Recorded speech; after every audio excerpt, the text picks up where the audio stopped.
On January 1st, I had the scariest stage of my post-shoulder injury rite of passage as a violinist to perform a solo wedding at the Pearl in Rosemary Beach. Weddings always keep you on your toes because Murphy's Law seems to hone in on weddings like a homing missile, and nothing ever quite goes to plan. The drama of a wedding as a musician comes down to making it feel to everyone like there is no drama and make the transitions sound seamless. The oral mortar to hold the event together and shield the proceedings from awkward silences.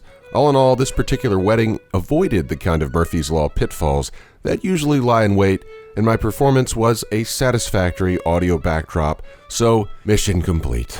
I was breathing a very hearty sigh of relief before the remaining checkpoints in this stage 2 of my post-shoulder injury violin performance rite of passage. The very next morning, I made a discovery that further drove the point home that many have been making to me for a very long time about not getting myself organized and utilizing the assets at my fingertips to their full potential.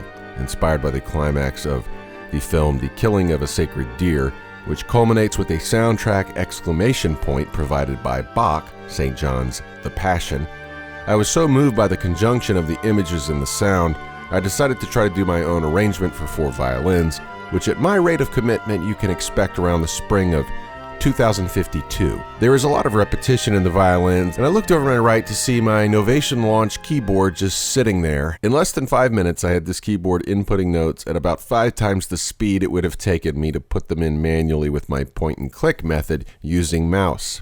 Better late than never, I guess. That afternoon, I had a trio with Fran on viola and Mary Kay on bassoon, which went well, avoiding those aforementioned Murphy's Law pitfalls as much as can be expected. And that night I was slated to hop on stage with Anthony Peoples and Weston Hine to play my part in Anthony's newly released recorded version of Every Weight. It went pretty well, thanks to Aaron for getting the killer angle. One of the other organizational improvements that occurred during this time frame was making my own binders for gigs, the kind that Fran has always done a wonderful job organizing and maintaining in our trio and quartet gigs.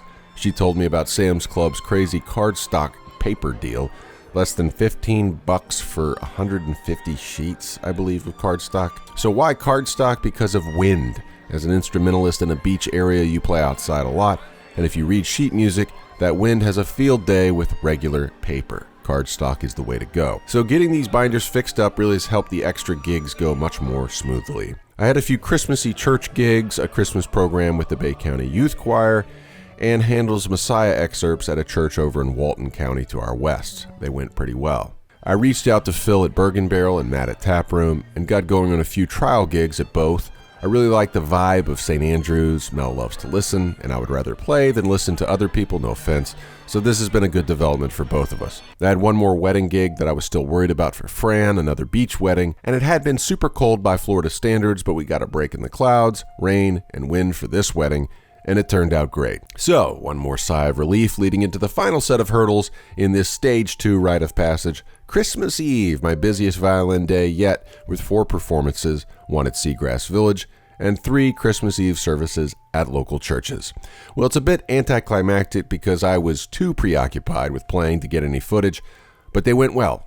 And all in all, I passed the second stage of my violin playing rite of passage post-shoulder injury. My micro overture project has had to take a back seat. I'm still working on it in my free time, but the real focus now is on getting more violin gigs and reordering my professional life around that. When I get some new micro overtures, you'll be the first to know.